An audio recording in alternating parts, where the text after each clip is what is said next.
There's nothing as heavy as a big minor chord, right? E minor there is probably the first chord a lot of us learned. Welcome to my video on the 5 minor chords you can't live without, including the Universal Minor Chord. I'm going to show you a lot of tricks and a lot of creative ideas along the way, and we'll reference a few great songs too.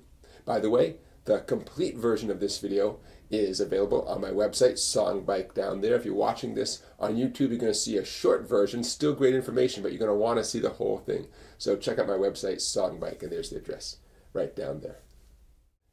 Let's start with the A minor chord. A lot of you know the A minor chord already, but stick around. I'm going to show you a few tricks. If you're not 100% sure on your A minor chord, you have the index finger, 2nd skinny string, 1st fret. Ring finger, 3rd string, 2nd fret. Middle finger, 4th string, 2nd fret. And typically when we strum an A minor, we don't include the 6th open E string. Okay, so what can you do with an A minor chord? Well, check it out. Notice my pinky is free here. Does that ring a bell?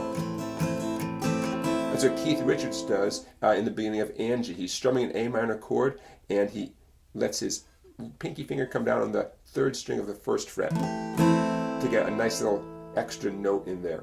The pinky finger is like a secret weapon a lot of the time. Since it's not being used on a lot of chords, it can jump in and add some new sounds. Here's what the pinky finger on the 2nd string, 3rd fret sounds like. How about the 3rd string? 4th string? 5th string? How about the 6th string? Right? It's a secret weapon. It can jump in and do lots of stuff. And if any of those little embellishments remind you of a specific song, it probably does remind you of a specific song because it gets used a lot as a secret weapon, that pinky finger. Okay, now what else can you do with an A minor? I'm going to give you a little exercise here. I'll play it first. A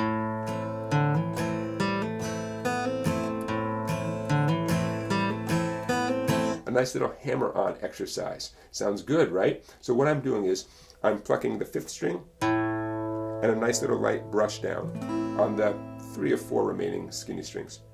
Hammer on the 4th string. Notice I only plucked it once, right? And the 2nd tone came from the hammer with my middle finger. And then answer back with another similar brush. 3rd string, same thing. Brush, 2nd string. So it's a series of hammer-ons.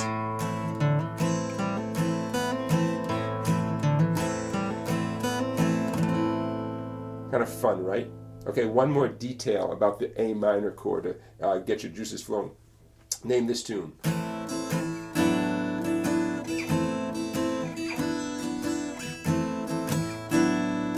What is that? You know that tune.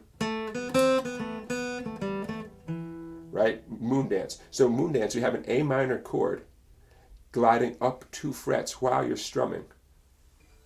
Watch this in slow motion. Down, up, down, up, up, down, up, down, up, down,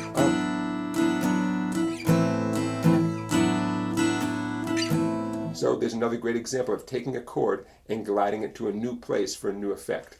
Okay? And that's essentially the heart of the song Moon Dance by Van Morrison. I'm pretty sure I have a video on how to play Moon Dance somewhere out there. Check it out and let me know. Okay? Moving on to our next minor chord. Let's take a look at the B minor chord. We're going to start with a 4-finger version of the B minor chord. Index finger, 1st string, 2nd fret. That's the note F sharp, by the way. Middle finger, 2nd string, 3rd fret. That's the note D. Now, pinky, got to be your pinky. 3rd string, 4th fret. That's the note B. In this context, that's the root note, right? It's a B minor chord. That's the note B, root note. Keep that in mind. We'll get back to that. Lastly, ring finger, 4th string, 4th fret. That's another F sharp. So we have 2 F sharps. The one right there, and the very first one we played in this skinny string, 2 F sharps. Plus a D and a B. Okay, so there's your basic B minor chord. And we'll talk more about other possibilities in a second. With a B minor chord like this, you avoid the 2 thick bass strings, the E and the A strings, and you've closed off the 4 treble strings, so you have what's called a closed grip here. And you can take that B minor grip and glide it backwards, and you can glide it up the neck this way. As long as you're careful to only strum the 4 treble strings, the 4 you're touching, you get all sorts of minor chords up and down the neck, okay? Although this is not the universal minor chord I'm going to reference in a minute, but this B minor chord is what I call portable. This is a portable grip. B minor, go backwards one, it's a B flat minor. B minor, you go up one, that's a C minor. C sharp minor, D minor. Now, if you're not sure about naming these chords as you go up and down the neck, I have a whole series of music theory videos, music theory for guitars, so you can check those out too. Music theory for guitars. Bottom line is, it's a great grip that you can do a lot with. If a song had nothing but minor chords, technically you could play the entire song with nothing but this grip right here.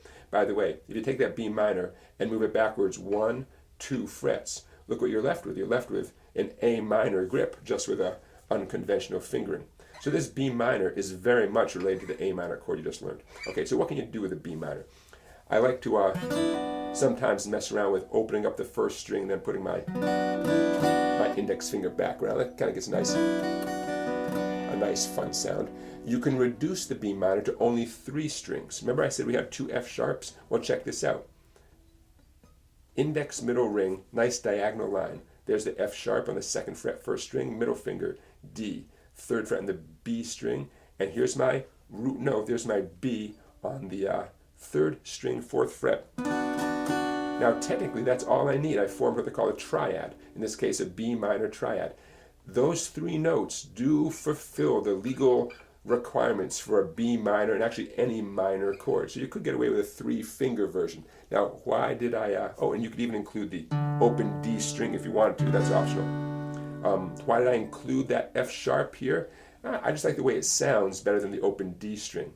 Also, if I did focus only on the 3 treble strings, it does get kind of a thin sound. Might be good for electric guitar in a band situation, but for acoustic guitar it's a little bit thin.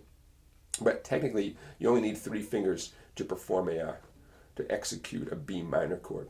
Okay, going back to the 4-finger grip, this is a stepping stone to either a full bar chord, and I've got a video on mastering bar chords, you can check that out, or what I like to do a lot is simply reach over and get the 5th string, 2nd fret, and I arch over. I'm not even trying to do any sort of bar. Okay, there's the note B.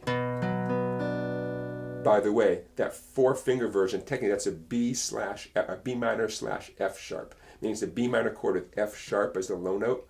If you see it in a book or magazine or something, that's how it technically should be written, B minor / F sharp. But once I get my index finger over here, now it's a B minor with B as a low note, just a pure B minor. You can arch over and leave the skinny string still open for a nice effect there. Or you could do a bar that goes across, those 5 strings, a bar across all 6 strings. Anyways, the bottom line is that index finger, you could extend it over there and get that note. You could extend it and get this note, a low F sharp. Watch this.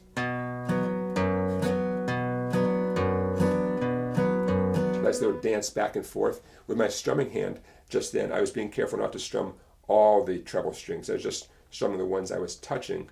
I didn't include the skinny open 1st string.